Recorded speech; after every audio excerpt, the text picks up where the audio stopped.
Good morning. Attention, class. First thing, turn off the little black box. The original program for today was Dr. Carter Brooks presenting the fringes of medicine. About 9 days ago, I received a call from Dr. Brooks, and he informed me that he had COVID, and he was having problems working up his talk. And of course, he didn't know when he would be over with that little COVID. So I told him, no problem. We have an opening April 5th, and he could schedule his program April 5th. If I could not find a program, we would just cancel the program today. Well, I sent an email to Nancy Kotarski because her office produces programs and activities announcements. And she would need to make changes in her announcements. Within a few minutes, I received a message from Nancy that said, if you haven't found a program, well, of course I haven't, a few minutes, she would be willing to do one.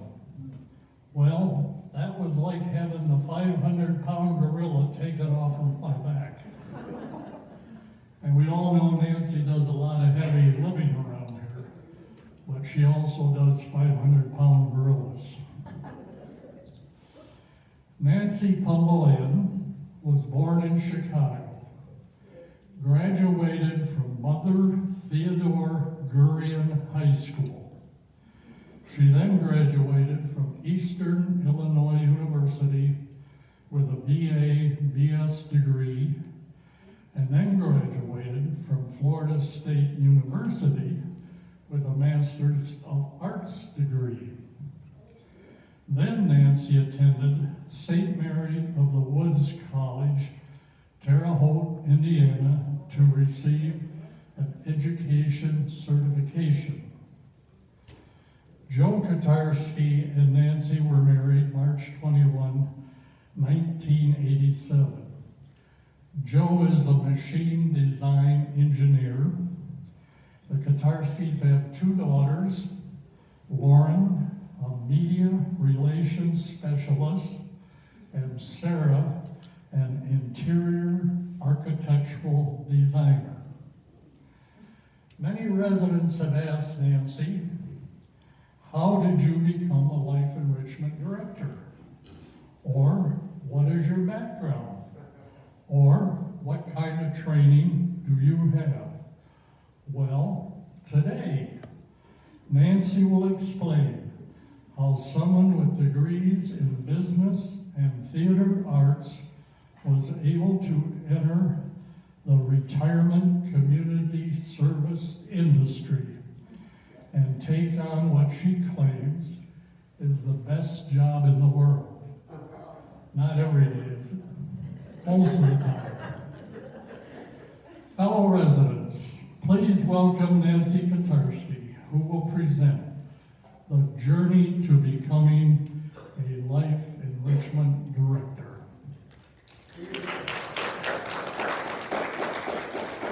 Thanks, Dick.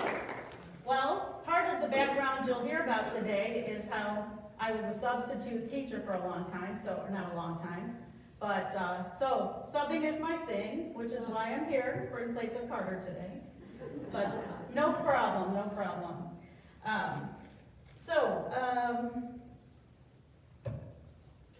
What qualifications does a potential life enrichment director need? You know, when you're looking for a job, what do you think you see for a life enrichment director? Well, what I've heard from the people who interviewed me and hired me are that love and a heart for working with seniors in particular, but generally working with people, someone who loves people is definitely a requirement. A passion for encouraging people to live a life of continued learning, maintain the desire to stay active in mind, body, and spirit, and feel a sense of purpose. That's what I would put on a job posting for a life enrichment director. Leadership aptitude, positive disposition, would you agree? Those are all things we'd like in our life enrichment director. But how do you get the training and experience in the world to fulfill this role? Many people who come into this type of a role have a background in recreational therapy. And when I first started applying for jobs as community life director, community relations director, life enrichment, often I was turned away because the requirement was a degree in recreational therapy. And I don't have that degree. I did a lot of school, as you heard from Dick, but I do not have a degree in recreational therapy. And often music therapists will land in this position. Corinne O'Haron was a music therapist, and I believe over at the Fountains, my replacement over there is a music therapist. So those are the types of people who often land into these roles. The bottom line is that communities are looking for creative people, folks who understand the need for flexibility and can creatively adapt to the ever-changing needs of the aging population. So here's my story. Here's how it happened to me. I call it a journey because it has lots of twists and turns, as most journeys have. And it formed a philosophy for me that all experiences in your life, all experiences are worthwhile, the good and the bad. All these experiences can be applied to whatever occupation or whatever you pursue in life. Good or bad, each experience teaches you something you didn't know before.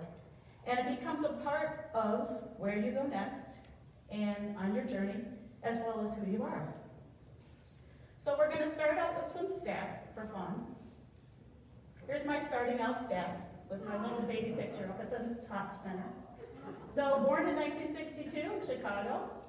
I was a girl in the midst of boys, mostly. You'll see the picture there. I've got, I'm the one in curlers, right by that. So you can see I have brothers around me. I do also have two sisters. A younger sister who was not born at the time of this photo, who was 8 years younger than me, and an older sister who was 12 years older than me, and pretty much didn't want anything to do with the rest of us kids. So she moved out at 18. It was too much when my mom kept having children. So anyway, she's a great lady though. I'm great friends with my sister now. I was not athletic. My parents are high school educated, but very involved in life, very involved in their family and their kids, and they are very creative, and they're still here, I'm happy to say. So there's my mom and dad being happy and fun at some gathering at their community. They live in a retirement community in Joliet, Illinois. It's more of a kind of garden home type living, but there's lots and lots of homes that are attached, duplexes or quads or whatever they are. But I'm happy to say they're both still here. My dad is 94, my mom is 92, and they're still sharp as tacks and still very active. So my family, I put was and then changed it to is fun. So if you think that I'm a fun person and I provide fun things, that's where it started. That's where it started. And then finding my voice is what we'll go into to next. I was kind of a tomboy. I wanted to learn, but I wanted to learn everything. I wanted to learn to bake with my mom, but I also wanted to build things. And my dad is a retired machine engineer. So he spent his life figuring out machines. And we'll find out later, I married a guy who's very much like my father. They say you marry your father, so I probably did. Didn't much want to sew when my mom wanted to teach me to sew, but I wanted to go camping, and my dad was a scout leader, and I wanted to do all the things the boys could do, so he made sure I was allowed to do that. So the next slide, again, a little bit more about, because I can't emphasize enough the importance of my parents in my story. They taught me life skills. They taught me what it is to relate to people. They were very social. They were very giving to their community in their talent, in their time, in their compassion.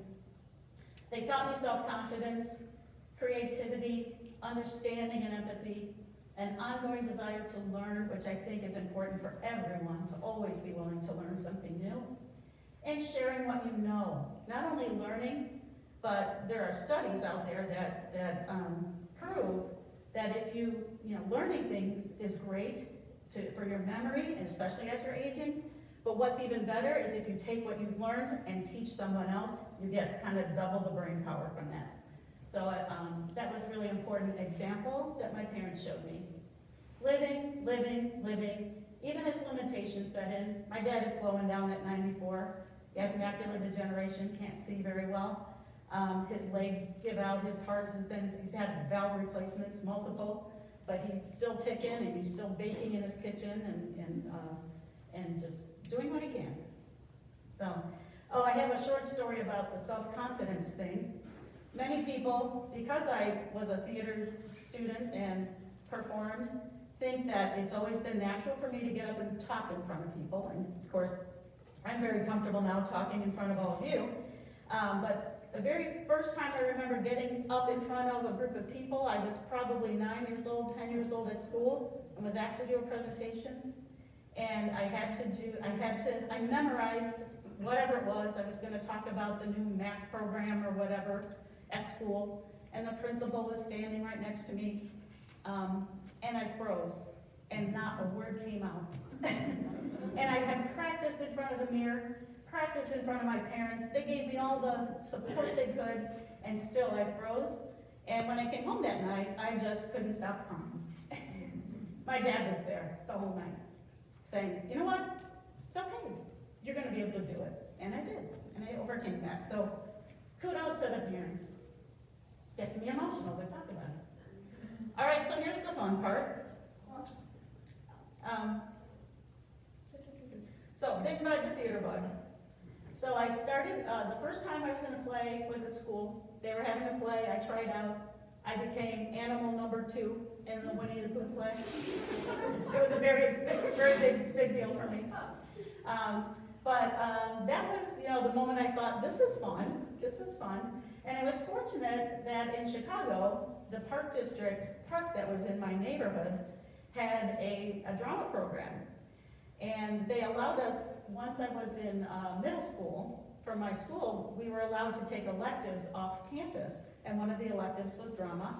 So I went to the park district and was taught by an amazing woman named Anna Miola. Got me really into theater. So there's some photos of me on the left, the Tin Man. And I say my dad was creative. I think I got the role because my dad worked in a spring factory, and they had these great drums and tubes made out of heavy cardboard that he said he would make into a costume. So maybe I got a little pull for that role. Playing Lucy in Your Good Man, Charlie Brown. And then on the right, I'm right here. This is a production of Cheaper by the Dozen. But I went on to do, all through my middle school and high school years, I performed in the Chicago Park District, the one near my house, and there was also a theater called Theater on the Lake. That's at the lakefront in Fullerton Avenue, if anybody's familiar with Chicago. It's a different type of venue now, but it was a community theater venue for adult plays, but they sometimes needed kids, so I was involved in that as well. So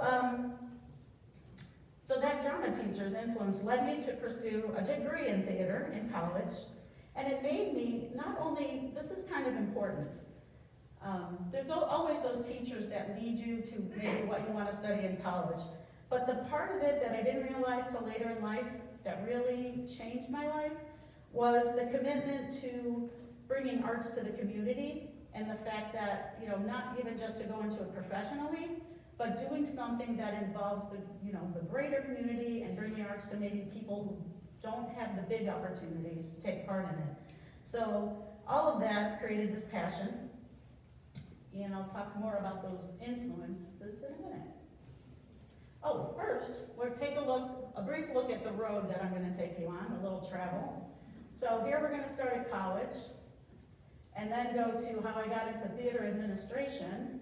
From there, you'll see how I got into the recreation field, in the arts field, but arts and recreation.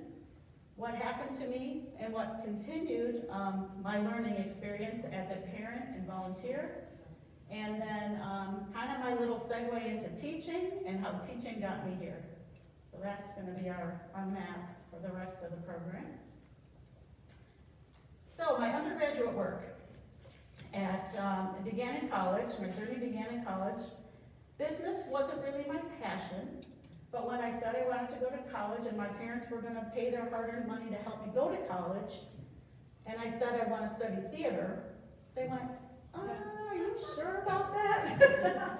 Are you gonna be able to make a living at that? You know, they didn't want 7 children living at their house for the rest of their life. So anyway, so I said, you know what, I'm gonna do a business degree. I was pretty good in my accounting class in high school. I'll become an accounting major or something. Well, I got to school, and business was supposed to be my backup plan, but I took a couple courses in the theater department, took some of my my core courses in business. And I knew in my heart that I really, really, really wanted to study the theater full time. So I said to myself, okay, you can do this. We'll make it a double major. So I double majored. I came out with a BS in Business Administration and a BA in Theater. The Department of Theater Arts at Eastern Illinois University is a small department relative to other big universities. Eastern is kind of a mid-sized state university. What was great about that experience is that it gave me the opportunity to learn it all. I did it all. I could act, I didn't have to choose a path. There are a lot of theater programs out there where you have to choose when you go in. Am I gonna be a performance major? Am I gonna be a tech major? What am I gonna do? They kind of needed us to do it all, which was a great opportunity for me to learn it all. So I did a lot of work in the scene shop, and actually paying my way in the scene shop and in the community. I ultimately became the scene shop supervisor, which means I was the person responsible for teaching the incoming freshmen in the department how to use power tools, how to build a flat, how to do all the basics of scene craft. And I did a lot of scene painting and that sort of thing. But it gave me a leadership role that I may not have had in a larger department somewhere. But I also did some acting and I learned directing. There were opportunities in the community of Charleston, Illinois to go outside of the university and direct plays, children's plays. I did a couple of those and some adult plays outside the community. So again, I kind of like being I felt like a bigger fish in a smaller pond that way, because I could do almost anything I wanted to, and I learned a lot from all of those things. At the bottom of the page, the first picture is Eastern Illinois University. This woman here is Anna Miola, who I say is one of the greatest influences. She's the one that put that passion for the theater in me and started me off in the Park District. She actually attended Eastern Illinois University, took some of her students, including me, down there for a visit and got us all jazzed about joining the department there. Still friends with her today, that says a lot. The gentleman in the next picture, his name is Clarence Blanchette. Professor Blanchette was the technical director, and he was a professor at Eastern in the theater department, taught theater history. He was the set designer for almost all the productions that I was involved in, and he's the one who selected me as scene shop supervisor, which helped pay my tuition, but he was a great influence, not only because he was an exceptional artist, but he also, the way he taught you that the art, the craft is all great. You need to be great at your craft, but that the most important thing is your life, and that you live the life that you want to live. And so he's always been just very near and dear to me for putting that whole philosophy of the passion being for life, and that art is life. They're both one. And then, of course, one more picture of my parents. This is at my daughter's wedding, so it's a more recent picture of them where they're not dressed up in funny outfits. Greatest influence, I've already explained why they were great influence in my life. Okay, so here, I just threw in one of these to talk about when I was on set, building all the sets for Eastern Illinois Theater Department. This is a picture of a set for You Can't Take It With You, which is a really great play. And since I was in charge of the set calls every Saturday morning at 8 o'clock and all those, getting people out there, this was one of the more challenging sets that we built and painted. And I will never forget this set because the designer, Professor Blanchette, decided that this wallpaper, it's hard to see in this picture, but it was all hand painted, the wallpaper for the set. So painting 1930s wallpaper ended up being a task that I was up till about 3 in the morning the night before opening, completing with a small crew probably of 2 or 3 others. But it was a challenge, but again, it taught me endurance, and I loved what I was doing, so it was all good.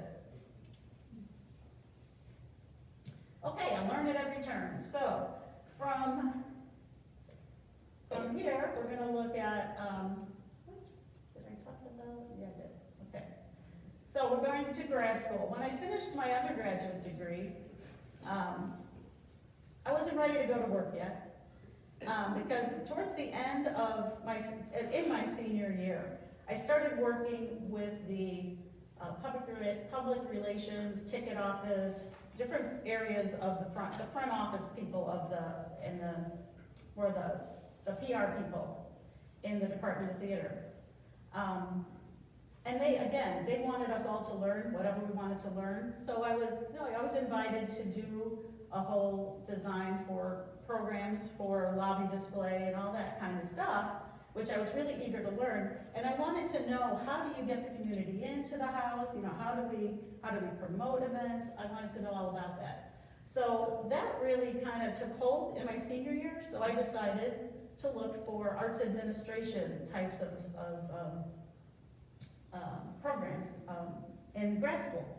I also knew in the back of my mind, maybe because I'm from a big family, that I ultimately wanted to get married, have kids. So my direction wasn't, I want to go to New York and have this career and be career driven in this one direction my whole life. But I wanted to reach lots and lots of people and share my passion for the arts. So I kind of took this little turn, went to grad school and chose Florida State University. There weren't a whole lot of places that had theater management types of programs, but Florida State had one. So there I received my Master of Fine Arts in Theater Management. I learned house management, which is kind of the, dealing with audiences kind of part of it. Publicity, marketing the arts. I spent a summer, Florida State has a summer program where they actually run a theater in the middle of I don't know if they still have it, but in the middle of a hotel. The hotel banquet room is turned into a theater, and in repertory, they would do 3 shows all summer long. Every couple of weeks they changed the show. So I was hired as the kind of publicity and front of house person for that summer in Sunny Beach, which was a fun experience. From there, I did my internship at the Goodman Theater in Chicago. And this is going to segue into how I ended up marrying my husband. Is he came down to Florida State. We were long distance dating. And he came down to Florida State towards the end of that summer. I was working at the Playhouse. And he knew that I was going to do this internship in Chicago at the Goodman. And I had chosen that. I had professors at Florida State was trying to filter everybody up the East Coast towards New York. And I had said, there's a lot of theater in Chicago. My family's in Chicago. And there's this guy in Chicago. And so my future husband, actually, I think the day before he came down to pick me up and bring me back to Chicago, and we went out to dinner, and he asked me what my plan was.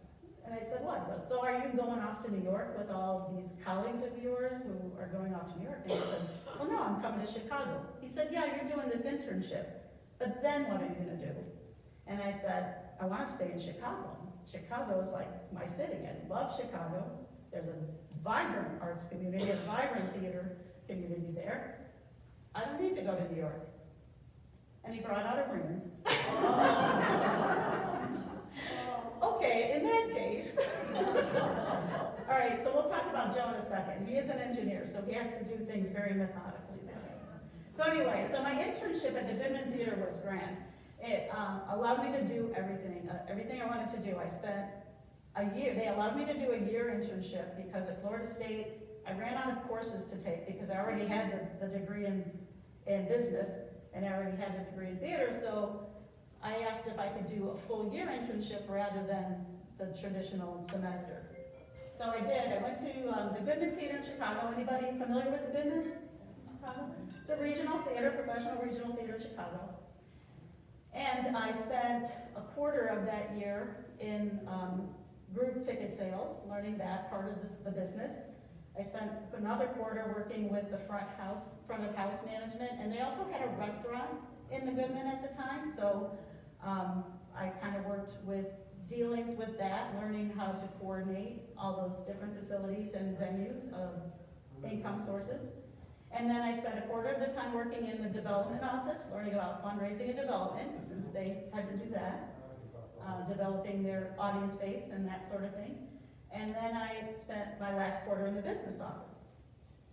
My first job with a master's degree was at the Goodman. Finishing my internship, I was hired into the business office, and I was, my position was, I kind of did the accounts payable, accounts receivable, petty cash, kind of business office things. But I was also in charge of housing and transportation for the artists. So I would book their hotel rooms when visiting artists came in, and I would pick people up from the airport and drive them to the airport and kind of handle those types of almost concierge needs for the artists. So some of the highlights of that position were not the salary, I will tell you that. My starting salary with a master's degree in 1986 was $10,000 a year. I tell my kids that, and they're like, Mom, what were you thinking? It's like following my passion, I'm sorry, but I did. So anyway, some of the highlights were just the people that I got to meet, the artists that came through there. I had been a huge fan of Jim Henson, and I only met him by chance because there was a memorial service held in one of the smaller theaters at the Goodman for another puppeteer named Bert Tillstrom. Does anybody remember Bert Tillstrom? When he passed away, they had, and Jim Henson was there, and I was just, I just had always admired his work, because I grew up in the whole Muppet age, so.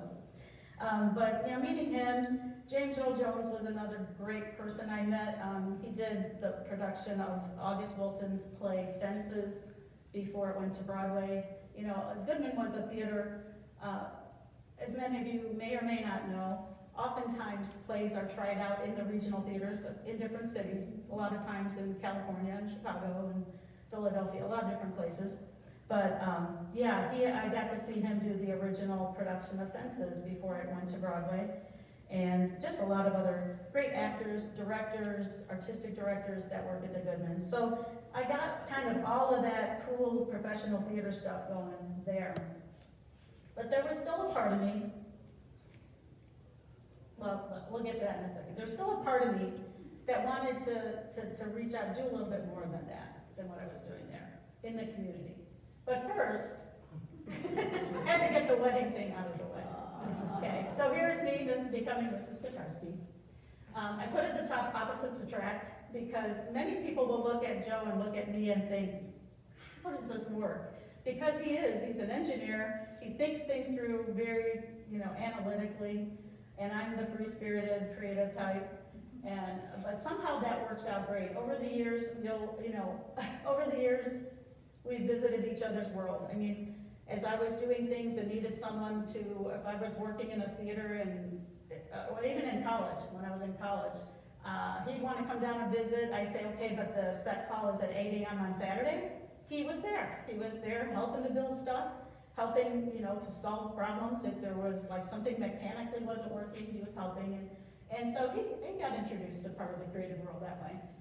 And then, and I helped him when he was trying to get his, when he was in school. He finished college later than I did, after we were married. And he couldn't write a paper to save his life, so I was there for him. Okay. So, Sweet Home Chicago, landed back in Chicago, my family around, starting my own family, longing to reconnect with communities in the city I love, and reconnecting with some of my Eastern Illinois colleagues. So I did do some theater stuff. I had, one of my friends had started a touring theater company that would go to different places and tour children's shows. So I directed for her and acted in some of her things as well. So, where am I? Okay. And then, yeah. So now, here we are back at my little road, my little trail. So college, doing the theater administration thing at the Goodman. Then I kind of segued. And the way this happened was I noticed a job announcement for an arts coordinator for the Palatine Park District. Palatine is a suburb of Chicago. And I was familiar with park districts. Most park districts had day camps and pools and recreational programs. They'd have gymnastics and they would have maybe art classes and things like that. But this particular park district was looking for an arts coordinator because they wanted to build the arts programs, including entertainment in their communities and managing community theater groups, managing facilities. So it's starting to sound a little bit like what I do. Yeah. And so I applied to this job and I got it. And my interview for that job was interesting too, because I did a group interview. I don't know if any of you have ever done group interviews, but they put 6 candidates in a room together and they had you problem solve some things together to see who's gonna lead, who's gonna, how you interact as a group. And then they interview you one-on-one. And when I got the job, I kind of asked how I was the one that they selected. And they said, you know what, all the candidates came in, there was one gentleman, I think, in a suit, I think. The ladies all had skirts on or dresses, and I came in pants. And they said, we got the feeling that you would get down and dirty and do whatever needs to get done. I think they had me pegged. So I became the arts coordinator for Palatine Park District. And again, I was also very excited because this was going to be a chance to really work with communities and be able to develop programs that school kids could enjoy and seniors could enjoy. And I was all about bringing the arts to this community. So I dove right in, and when I started, it's another fun story. The day I started, they didn't tell me this at the interview, but the day I started, the picture at the bottom is an amphitheater out in the middle of this big park outside the main building. The day I started, they said, oh, by the way, we just built this beautiful amphitheater, and we're having a grand opening event a month from now. And you're in charge of it. Okay. So the bands were booked. They had a couple of locally very well-known, like a blues band and some other band. They had a second stage set up. And so I just had to figure it out. They're just like, okay, so what we were thinking of, what we were throwing around was having, free hot dogs that's gonna go on all day with multiple stages. So, it's gonna start at noon and go till 5 o'clock and free hot dogs and we're gonna sell beer and this whole thing. So I figured all that out. Turns out 5,000 people came to the park that day. I spent a lot of time running back and forth to Sam's Club for more hot dogs. And on a radio. I learned how to use a radio. Yeah, because of a radio. But that was, I think maybe that was my test to see if I was gonna make it. So I operated 2 performance facilities. Palatine Park District had, on the right-hand side, there's an interior and an exterior view of what was the old high school auditorium. The Park District building, when they built a new high school in Palatine, the Park District purchased the existing high school. They took out a good section of the building and made it parking, but then the rest of the school was made into Park District facilities and the police department. So we were with the police department. So it was a really cool 60-year-old, 480, I think, seat or 430 seat venue. And what I knew was that there were 3 community theater groups who rotated their shows to perform on the stage in this venue, but they wanted us to do more than just that. So again, wanting to draw more people from the community, I created a program called the Performing Arts Series for Kids. We would have, I would hire different groups to perform for programs for students, whether it was a storytelling program. I had opera for the young come through. I had, maybe brass quintets and different symphony programs for the kids, small ensembles out of the symphony would come, and I would just send out a notice to all the schools, on this day, Hour for the Young's coming, if you want to bring your kids, schedule your school bus, tell me how many, and they would bus the kids over, they would see a live performance, and it would cost them like $2 a kid or whatever it was. But so I developed that program for the indoor venue. I learned the business of entertainment booking, which has, of course, served me here, finding the great entertainers that we have coming to Friendship Village. So this is all part of my story, and how hopefully you're starting to see how all this feeds into the experience that has helped me do my job.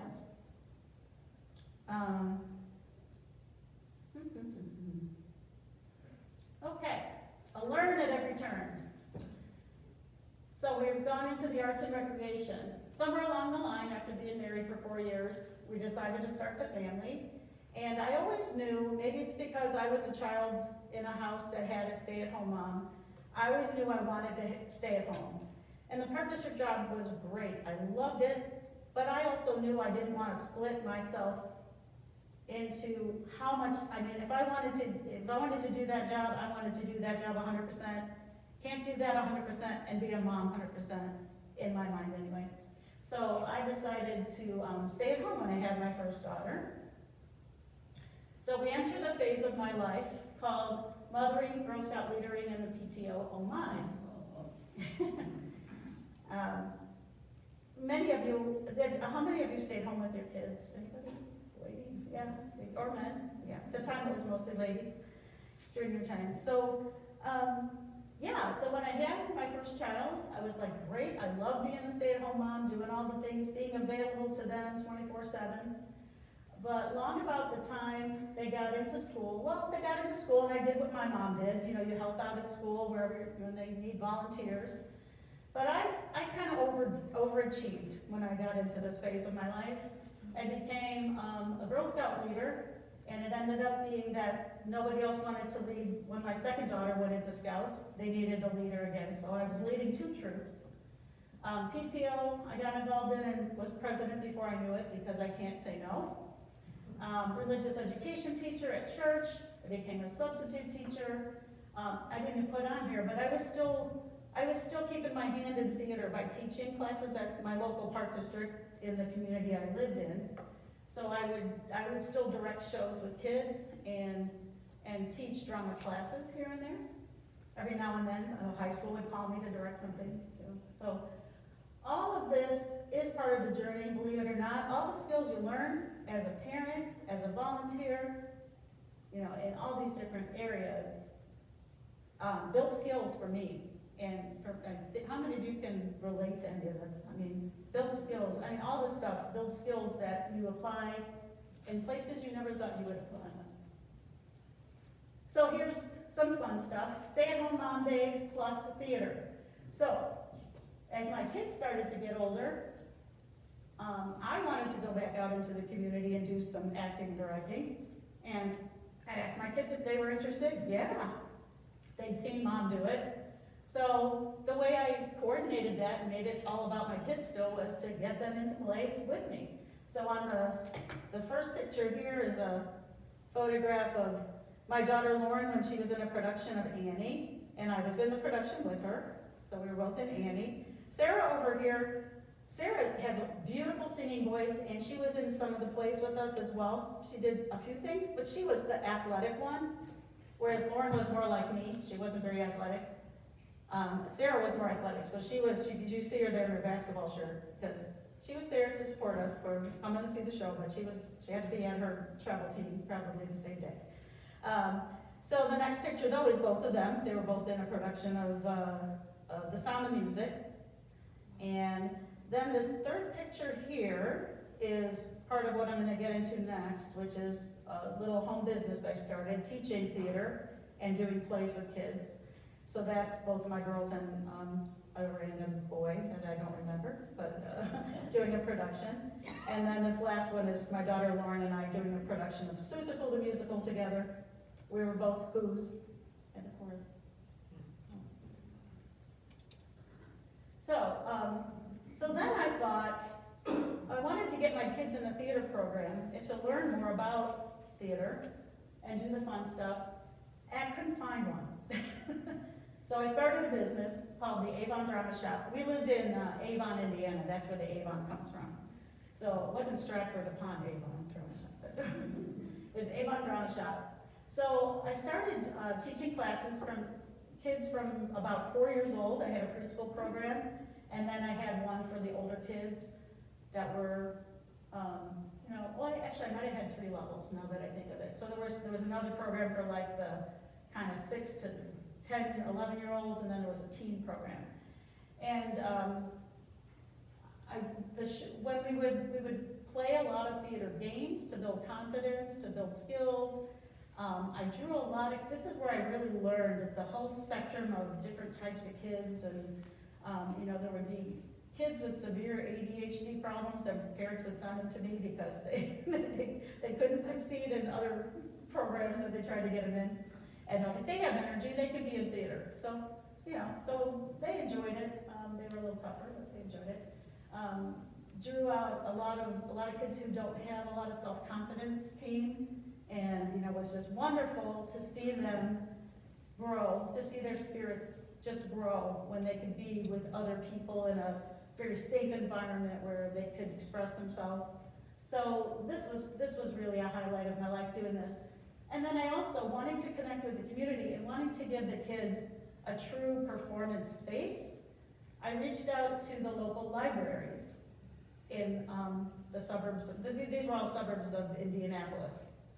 I asked the libraries, I said, you do programs where people just kind of come to your storytelling or whatever programs. I said, how about if I brought my drama kids in to do a play, would you like that? And they went, yes. So the kids, I would bring the kids and they would perform their plays in these various libraries. So, and again, my kids were involved in it. The one here is, Lauren is right here as the little page in a musical production of Sleeping Beauty. We did a lot of musicals at this point. Down in the Dumps was just kind of a cute. And again, my husband got involved by helping me to build mini set pieces that I would throw in his truck and take to different places.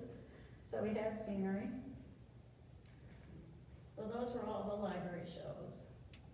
Here's just a little bit of, and the Avon Drama Shop, that kind of was a throwback too to the old Anna Miola I showed you, who did the Park District plays with me. This was kind of my version of what she did, and I tried to inspire kids the way she inspired me. So this slide is all about just feeding my own soul.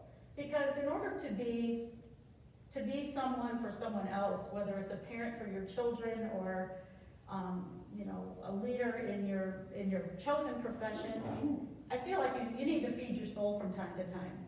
So community theater acting was where I did that, and where I still do that when I find the time. I haven't done too much in the last couple of years, but so there's just some pictures of me doing community theater. The first one is playing Queen Agravain in Once Upon a Mattress. Second one was a great little 2-person drama called Grace and Glory that I did in Hendricks County, Indiana.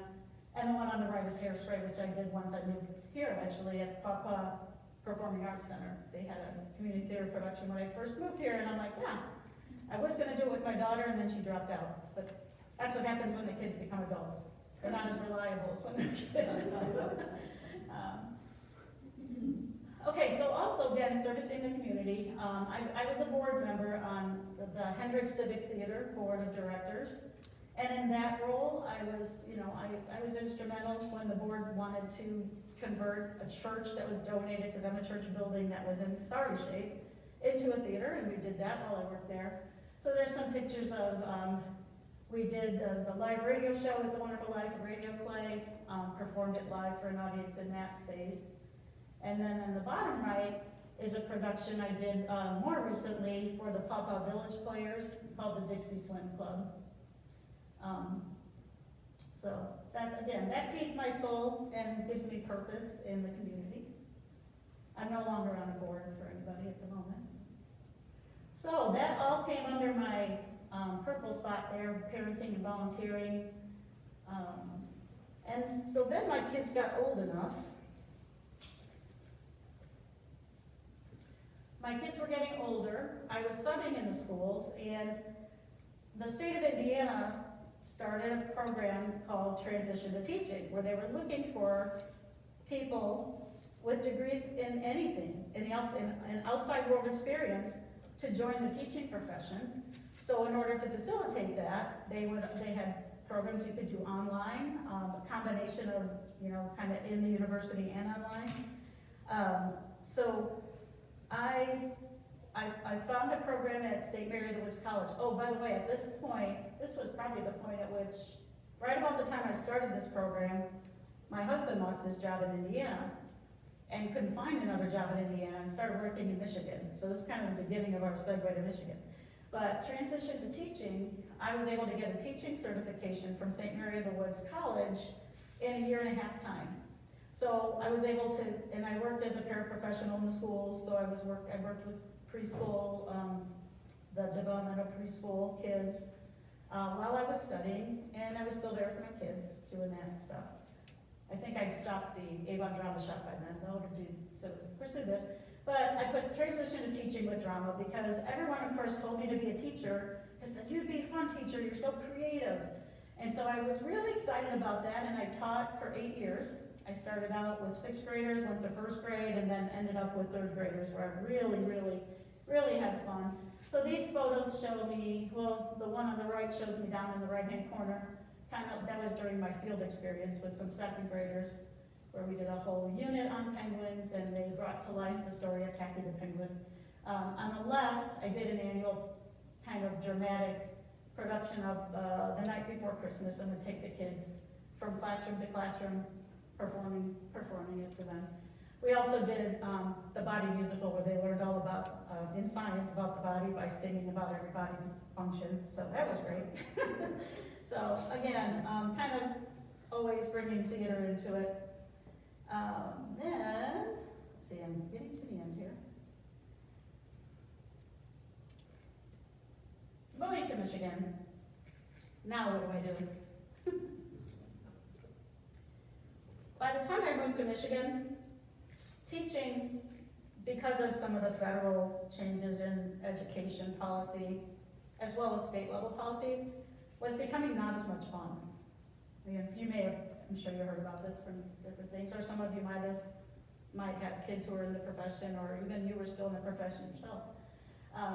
So I didn't know that I wanted to pursue what Michigan, I think, wanted you to get a master's in education in order to teach, and I was going to be making less money to start, and there were all these new rules about teaching core curriculum, and kids were being made to, this was in Indiana, kids were being made to go into remedial reading and math classes when the rest of the class would do their social studies and science, and they were missing all of that because it was all about the test scores.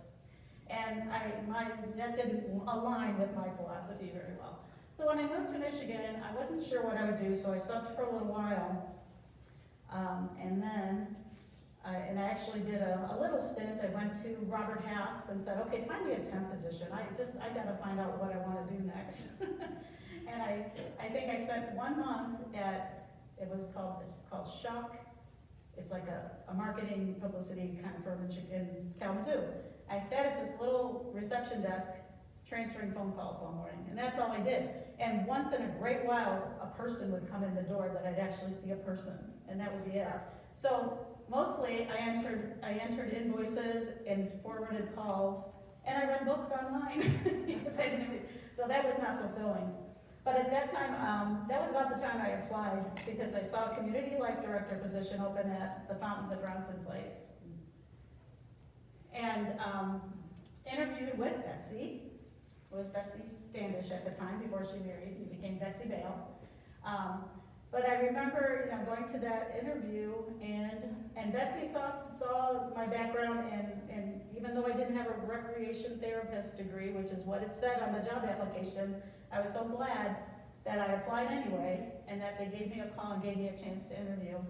So Betsy took me on over there, and the rest is history. I found that it was just like I had found my niche. I found that I could, serve people in the way I wanted to serve people. And I would get so much in return, which is a big part of why I love my job. At the very top, I have the little "I love my job" icon, because I really do. I really do love what I do.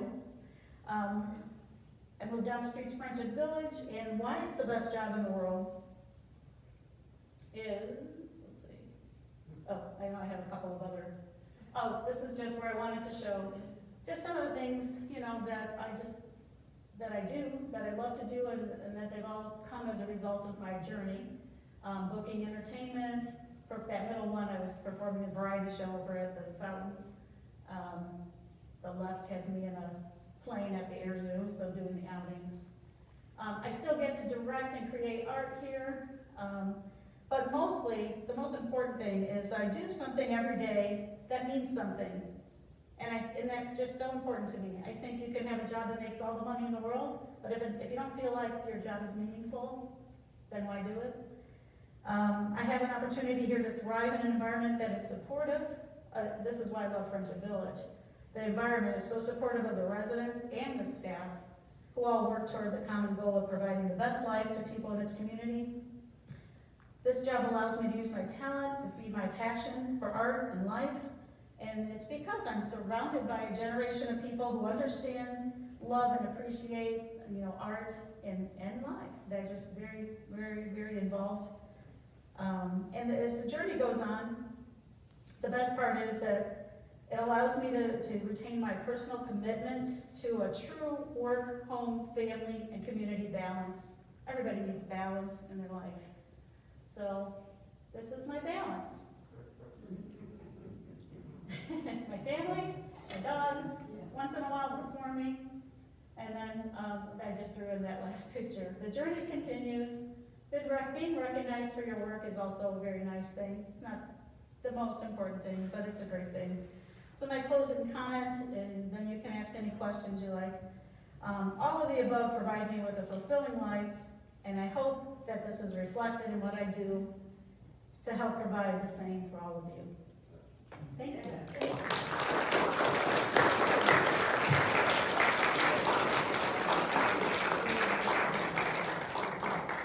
Do we have questions?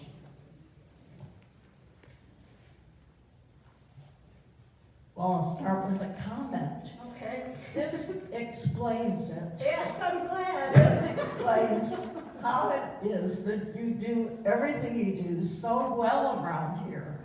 I mean, it's like you have the perfect background that led you here, and we are also appreciative of what you do here, and now we know how it all came about, so that was wonderful to hear. But my question is, when did you start singing? Because you have a wonderful singing voice, and you really didn't talk about the music aspect that much. Yeah, I'm not a trained singer, really. My only vocal coaching has been through musicals, just through being involved in a lot of different musicals, starting from when I was a kid in the Park District and a lot of community theater. And I also sang at church. I was very active in the music ministry at church for a while. So just kind of happens. I do it for fun. Okay, do you have a question? Questions? Ellie? Oh, there we go. Oh, yeah. Ellie and I Jay. sit up there. Is that me you're talking to? I was going to say the same thing that Nancy said. That's very nice, and you do a nice job, so thank you very much. Thank you. Thank you. And Nancy, I was going to ask the same question too. When did you start to sing? And I bet it was when you were little, but that's just a natural gift and voice that is wonderful. But the question came to me, what hasn't she done? My goodness. Lots of things. There's still things out there, I'm sure, that I know, continue to learn but to do. so many. And another thing, please tell us when you're in another community theater that we can go. Okay. That would be fun. I will. And just never leave us, and thank you. Never leaving, gonna work till I die, so. I was gonna add an addendum, I was talking with Ken in the well, Ken and our staff has been talking a lot about the changes in life enrichment since I've started here, and how much of that has to do with the technologies and the challenges of meeting all of your needs with regard to learning devices, learning programs like CareMerge, and so I said, I'll probably need to do a whole other program about what there still is that I need to learn about technology and to keep up to speed on all of that. So, but thank you. Questions? No, thank you. Thank you all. Have a great day.